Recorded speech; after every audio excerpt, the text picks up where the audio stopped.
when I was growing up, and I had multiple interests as a kid. So I was taking piano lessons and trumpet lessons, guitar lessons, and I had art classes in high school and had drawn a lot growing up, and my dad drew a lot as well. He was really into art and things like that. It was just something that I used as a, I don't know, just something fun to do on the side, really. And I had teachers that wanted me to get serious about it, maybe go to art college instead of regular college after high school. And I didn't want to pursue it. I was really into music, so I stuck with that. Well, I'd say probably around 2018, I just started getting inspired again, and I wanted an outlet that I considered non-competitive, something that's outside of what I normally do. Not that music's always competitive, but I hold myself to high standards, and I always want to, be my best. And you feel like sometimes that you see other players that are just so good, and you're like, oh, how could I ever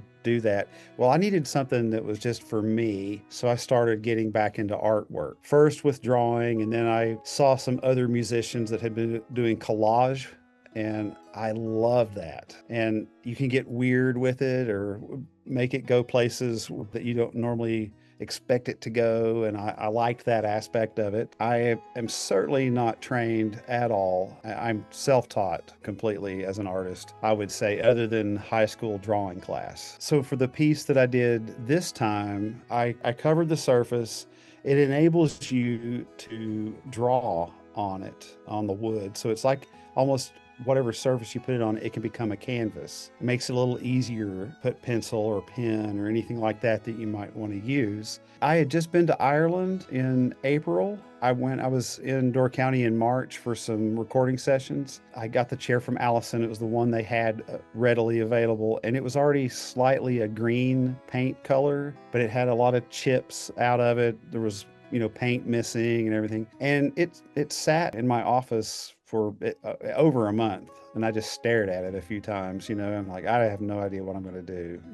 I had a lot of crazy ideas where I thought I might like try to attach an electric guitar pickup to it and string some strings against it and tuners, and you could actually plug it in and play it, but that's just too complicated. So I ditched that idea, and I went with, covering the surface. I decided because I like musical instruments, and I gravitate towards that. I decided it's got to be a violin of some sort somehow. And at first I was just going to draw it on there. And then I got more into the idea of the collage mix of that with some paint. And I had started kind of a common theme that I have done in the past, where if I draw the instrument, I'll kind of give the essence of the sky or mountains or a field or water, and maybe something in the foreground like grass or flowers or something like that. Well, I kind of messed the whole thing up, and I was like, oh, this looks terrible. What am I going to do? I got to salvage it. So that's the great thing about art. And music can be the same way. Mistakes can be the jumping off point for something better. So then I was flipping through an old book of piano music that was my mother's, and it's not a very good quality book, so no one should get upset with me at this, but I cut it up. But I found this tune in there called My Wild Irish Rose, which is an old folk song. And my mother's name was Rose. So I was like, okay, Ireland, fiddle, rose.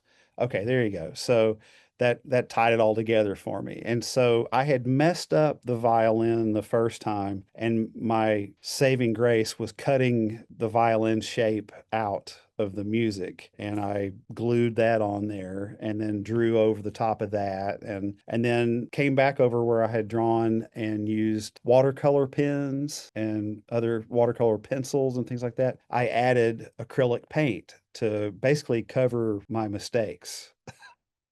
Truth be known. Yeah, so that's kind of the gist of it. And where there was problems with the paint of the actual chair, I couldn't match the color, and I didn't really care. So I went through that and just picked a vibrant looking green and went over the spots where it was missing paint. And then I added some more music at the top of the back of the chair that has the title My Wild Irish Rose in it. So That's it in a nutshell. And I was trying to reflect the colors of the Irish flag a little bit, which are orange, white, and green. So it's a little bit of a stretch, but I'm trying to get that element out of it. So that's it.